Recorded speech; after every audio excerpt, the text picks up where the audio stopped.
Hello बच्चों। Welcome to my YouTube channel Manas tutorial. Series of videos चल रही है about chapter number 5th of class 11th which is cell structure and its organisation.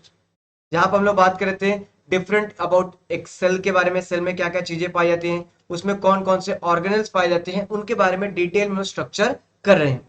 कुछ organelles के बारे में discuss कर चुके हैं। आज हम लोग दो बहुत ही इंपॉर्टेंट ऑर्गेनल्स के बारे में डिस्कस करने वाले हैं जिनका नाम है वैक्यूल एंड ग्लायोसिसोम।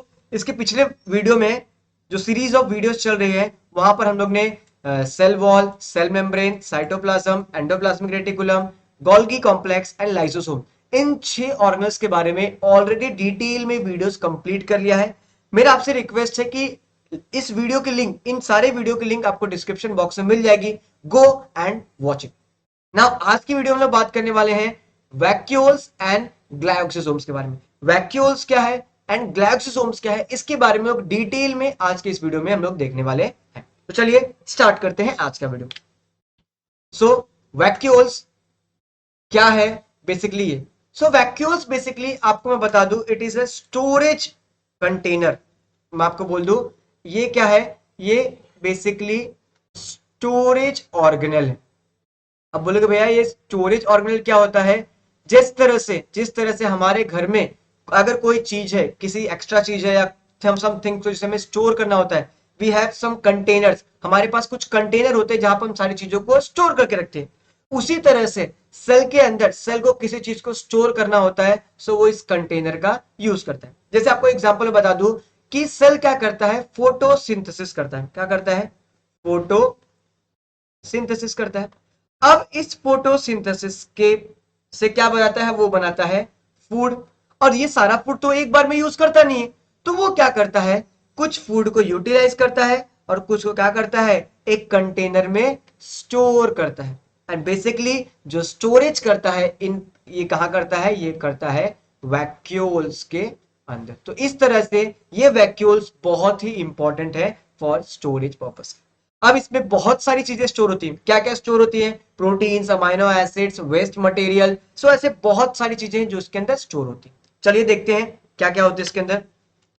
बेसिकली जो वैक्यूल्स है ये भी प्रोमिनेंटली कहां पाए जाते हैं, प्लांट सेल्स के अंदर। मोस्टली कहां पाए जाते हैं, प्लांट सेल्स के अंदर इनकी मात्रा ज्यादा होती है। ये साइज, जो साइज भी होता है प्लांट सेल में बहुत ही बड़ा होता है with respect to animal cells के अंदर। तो देखो यहाँ पे आपको दिख रहा होगा, ये एक सेल है, ये सेल है, और सेल के अंदर देखो बहुत लार्ज आपको ऑर्गेनल दिख रहा है, ये है vacuole.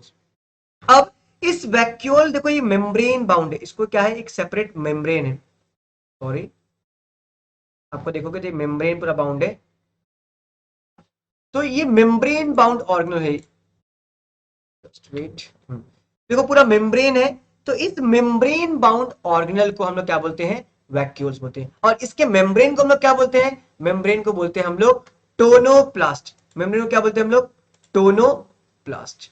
Membrane basically it is a tonoplast. Vacuoles are membrane bound sac.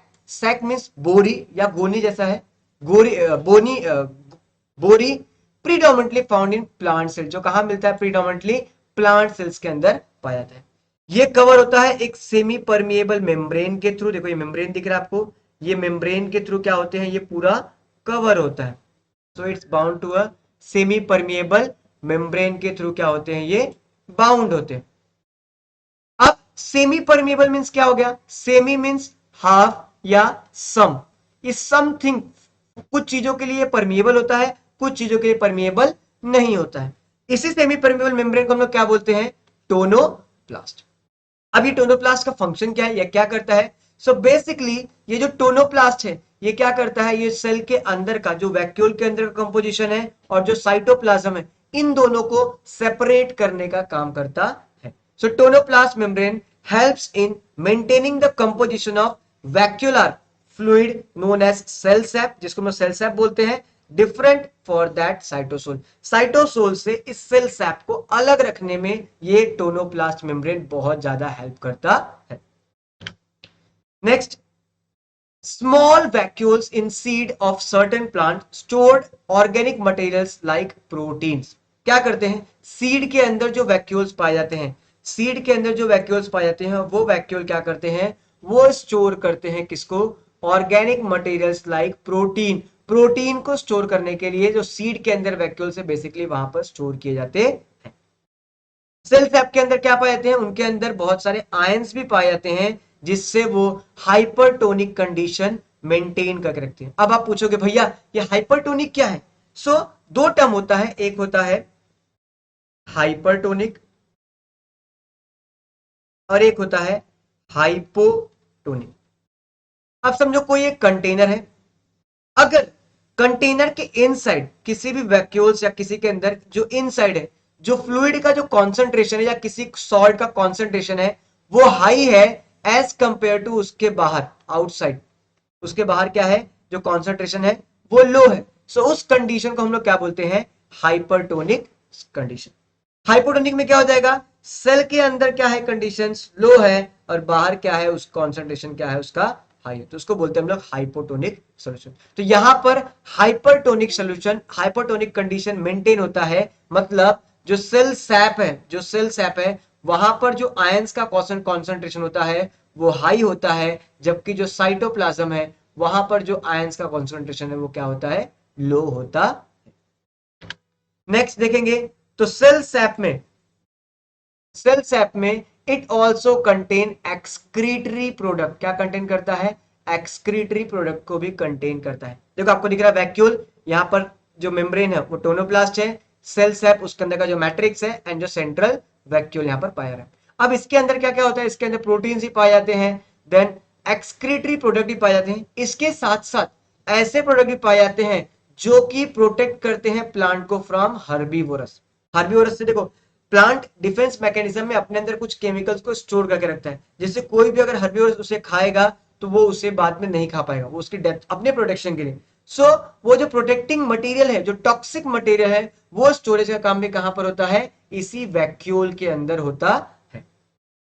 जो फ्लावर्स होते हैं उनके अंदर जो अट्रैक्टिव कलर्स होते हैं वो कलर्स भी कहां पर स्टोर होते हैं, वो पेटल्स के अंदर जो कलर्स है वो भी स्टोर होते हैं पिगमेंट्स इन वैक्यूल्स के अंदर। तो वैक्यूल्स बेसिकली स्टोरेज का काम करता है, जहां पर बहुत सारी चीजें स्टोर की जाती हैं। In for example proteins in seed के अंदर, एक्सक्रीटरी प्रोडक्ट्स, सम टॉक्सिक मटेरियल जिससे वो प्रोटेक्ट करता है खुद को, एंड सम वैक्यूल्स के अंदर सम कलरिंग पिगमेंट्स और कलरिंग एजेंट्स भी पाए जाते हैं जिससे वो अट्रैक्ट करता है अदर फ्लावर्स को फॉर प्रोपोगेशन के लिए या फिर रिप्रोडक्शन के लिए। तो ये था अबाउट वैक्यूल्स के बारे में। ना नेक्स्ट है ग्लायोक्सिसोम्स। अब ये ग्लायोक्सिसोम्स क्या है, कैसा उसका स्ट्रक्चर है, चलिए वो देखते हैं।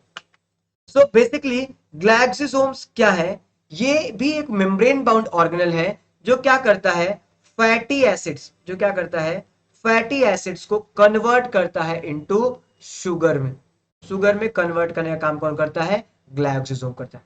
तो these are membrane bound organelles, membrane organelles है जो कंटेन करता है, एंजाइम कंटेन करता है, जो एंजाइम कन्वर्ट करता है fatty acid to sugar. Fatty acid means lipids को क्या करता है, वो ब्रेक करता है शुगर को। बेसिकली जो एंजाइम होगा वो होगा लाइपेज। लाइपेज एंजाइम क्या करेगा, लिपिड को ब्रेक करके उसको शुगर का सोर्स में काम करेगा। They can be observe in cell of germinating seed. ये मोस्टली कहां पाए जाते हैं, जर्मिनेटिंग सीड्स में पाए जाते हैं, क्योंकि जर्मिनेटिंग सीड्स में क्या होता है, वो इनिशियली फोटोसिंथेसिस नहीं करता, तो उस समय पर जो भी फैटी एसिड उसके अंदर स्टोर है उसको शुगर में, उसको शुगर सोर्स में कन्वर्ट करने के लिए ये ग्लायोक्सिसोम बहुत ही इंपॉर्टेंट रोल प्ले करता है। उसका स्ट्रक्चर देखेंगे तो यहां पर देखो आपको मेम्ब्रेन बाउंड ऑर्गेनल्स है, मेम्ब्रेन आउटर मेम्ब्रेन है, मैट्रिक्स पाया जाता है एंड सेंट्रल कोर रीजन पाया जाता है जहां पर एंजाइम्स पाए जाते हैं। तो ये था अबाउट ग्लायोक्सिसोम्स के बारे में। आई होप आपको दोनों वैक्यूल्स एंड ग्लायोक्सिसोम्स के बारे में डिटेल में समझ में आ गया होगा। इन नेक्स्ट वीडियो में हम लोग बात करेंगे माइटोकॉन्ड्रिया के बारे में, जो कि बहुत ही पावर हाउस इंपॉर्टेंट है, पावर हाउस ऑफ सेल है। माइटोकॉन्ड्रिया के बारे में हम देखेंगे कि कैसा उसका स्ट्रक्चर है, क्या उसका इंपॉर्टेंस है सेल के अंदर, वो सारी चीजें हम लोग नेक्स्ट वीडियो में देखेंगे। सो मिलते हैं नेक्स्ट वीडियो में, तब तक अगर आपने इस चैनल को सब्सक्राइब नहीं किया है please subscribe it and share with your friends. अब हमें फॉलो कर सकते हैं एंड फेसबुक पे भी एंड इंस्टाग्राम पे भी @Manas Tutorial इस चैनल पे। चलिए मिलते हैं नेक्स्ट वीडियो में, थैंक यू।